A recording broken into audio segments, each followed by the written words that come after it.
नमस्कार दोस्तों, स्वागत है एक बार फिर से आप सभी लोगों का कण्वा नगरी लाइव मेरे यूट्यूब चैनल में और साथ ही साथ मेरा फेसबुक पेज है जनता की आवाज़ और मैं हूं आपका दोस्त परवीन थापा। दोस्तों, कल की घटना ने सभी को, देश और दुनिया को बिल्कुल स्तब्ध कर दिया है और ख़ासकर हम उत्तराखंड वासियों को। उत्तराखंड के हल्द्वानी से खबर है और जैसा आप सभी ने पढ़ा सुना होगा और देखा भी होगा कि हल्द्वानी के बनफूलपुरा क्षेत्र में जहाँ पर एक अवैध मस्जिद और मदरसा वहाँ पर अवैध था, प्रशासन ने उसको नोटिस दिया था लेकिन उस पर उन्होंने कुछ भी एक्शन नहीं लिया। उसके बाद जब प्रशासन उसको गिराने गए तो वहाँ पर बहुत सारे लोगों ने, बहुत सारी भीड़, ये भी कहा जा रहा है कि महिलाएं भी बहुत बड़ी संख्या में उपस्थित थी। छतों से घेर कर, इधर उधर से लोगों ने घेर कर पुलिसकर्मियों पर पथराव किया, आगजनी की। मीडिया कर्मियों को भी ये कहा जा रहा है कि मारा है और आगजनी भी की है। कई उनके जो वाहन हैं उनको आग के हवाले किया गया। तो बहुत बड़ा नुकसान प्रशासन का है और पुलिसकर्मी कई घायल हैं। मैं एक महिला का स्टेटमेंट पढ़ रहा था कि पूरा घेर कर उन्होंने चारों तरफ से पथराव किए, मारा है और हम लोग 10 से 12 लोग एक कमरे में छुपकर हम लोगों ने जान बचाई है। तो इस प्रकार की घटना ने उत्तराखंड देवभूमि को कहीं ना कहीं शर्मसार भी किया है और जो हमारा शांत प्रदेश था उसने एक चिंगारी का काम किया है। तो आने वाले समय में हम प्रशासन को और ख़ासकर कानून व्यवस्था को बनाए रखने के लिए जितने भी खुफिया तंत्र हैं उनको चौकस रहना पड़ेगा और सोचना पड़ेगा कि आगे आने वाले समय में इस प्रकार की घटनाएं ना हो। और वहीं मुख्यमंत्री पुष्कर सिंह धामी जी ने कहा है कि दोषियों को बिल्कुल बख्शा नहीं जाएगा, सीसीटीवी में सभी कैद हैं और जो भी होगा उनको बिल्कुल कड़ी सज़ा मिलेगी। और इस घटना के बाद कहीं ना कहीं कोटद्वार में भी कर्फ्यू जैसी स्थिति थी।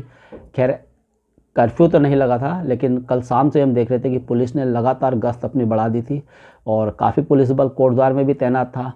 झंडा चौक में आज हमने देखा कि पुलिस बल बहुत ज़्यादा वह तैनात था। आज शुक्रवार भी है, जुम्मा भी है, तो उसके मद्देनज़र जो है एहतियात के तौर पर पुलिस बल ज़्यादा संख्या में था। लेकिन कोटद्वार में कोई भी ऐसी अप्रिय घटना नहीं घटी है।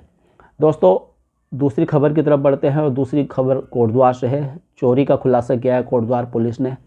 कबाड़ का काम करने वाले नजीबाबाद के सादाब, कोटद्वार के लकड़ी पड़ाव निवासी शाहरुख और एक कह रहे हैं कि छोटा बच्चा है, मतलब वयस्क नहीं है, इन तीनों को कोटद्वार पुलिस ने पकड़ा है और बहुत बड़ी मात्रा में इन्होंने जो है चीज़ें चोरी की थी। बहुत बड़ी बड़ी चीज़ें इन्होंने चोरी की थी। बहुत लाखों का माल इनके पास से बरामद किया गया था और ये हो भी रहा है क्योंकि आप देख रहे हैं कि कबाड़ियों के जिस प्रकार से ट्रक, ओवरलोडेड ट्रक, कबाड़ियों के क्या, कोई भी ट्रक इसी प्रकार से ओवरलोडेड कोटद्वार में चलते हैं और पुलिस जो है ना ले दे के सब उसको, और उसमें क्या चीज़ें जा रही है क्या नहीं जा रही है ये तो आप और हम तो जानते नहीं हैं जब उनकी चेकिंग ही नहीं होगी। तो इस प्रकार से पता नहीं क्या क्या चीज़ें जा रही हैं और क्या क्या चीज़ें आ रही हैं, ये सब चीज़ें हो रही है।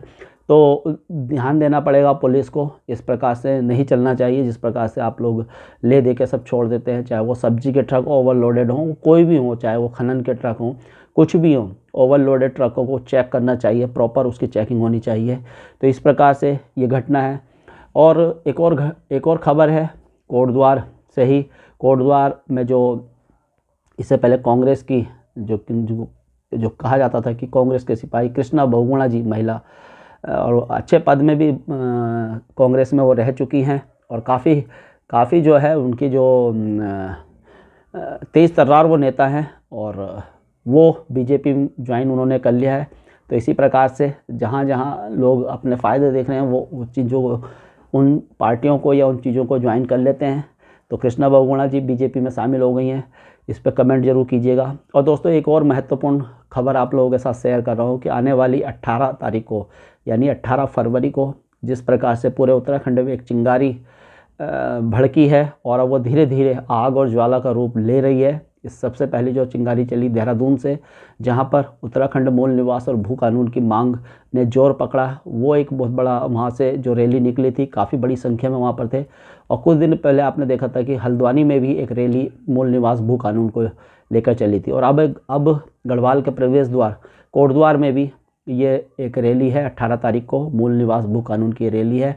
तो आप सभी लोग इस रैली में आ सकते हैं, आइएगा। आज एक बैठक थी और बैठक में बहुत सारे लोग थे। किस प्रकार से इस रैली को आयोजित करना है, कितनी बड़ी संख्या में लोग पहुंचे, इन सब पर चर्चा हुई।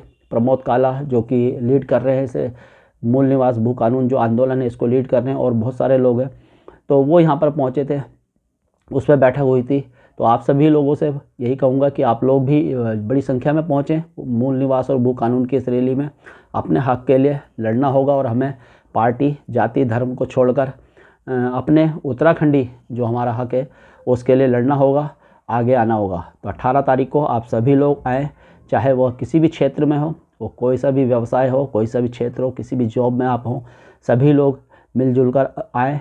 और दोस्तों आपको बता दूं एक और खबर, अखिल भारतीय उत्तराखंड महासभा जो कि लगभग 17 राज्यों में कार्य कर रही है, उनका एक इस समय जो है एक विशाल भंडारा चल रहा है। और जो स्वतंत्रता संग्राम सेनानी हैं दयाल सिंह असवाल जी, उनकी स्मृति में सम्मान समारोह जो विभिन्न क्षेत्रों में जो विभिन्न लोग कार्य कर रहे हैं, सुंदर कार्य कर रहे हैं, उनको वो पुरस्कृत कर रही है, सम्मानित कर रही है अखिल भारतीय उत्तराखंड महासभा। अभी 3 दिन का उनका कार्यक्रम है, आज, कल और परसों, यानी 9, 10 और 11 को 3 दिवसीय उनका कार्यक्रम है। बहुत ही अच्छे सांस्कृतिक कार्यक्रम उसमें चलेंगे। बहुत महिला मंगल दल हैं, बहुत सारी चीज़ें हैं, पत्रकार, बुद्धिजीवी, सभी को खेल के क्षेत्र में जो जिस क्षेत्र में जिन्होंने अच्छा कार्य किया सभी को सम्मानित करेगा अखिल भारतीय उत्तराखंड महासभा। तो दोस्तों आज ये कुछ खबरें मेरे पास थी जो मैंने आपके साथ शेयर की। ज़रूर कमेंट करके राय दीजिएगा। तब तक के लिए दोस्तों धन्यवाद। जय हिंद, जय भारत, जय उत्तराखंड।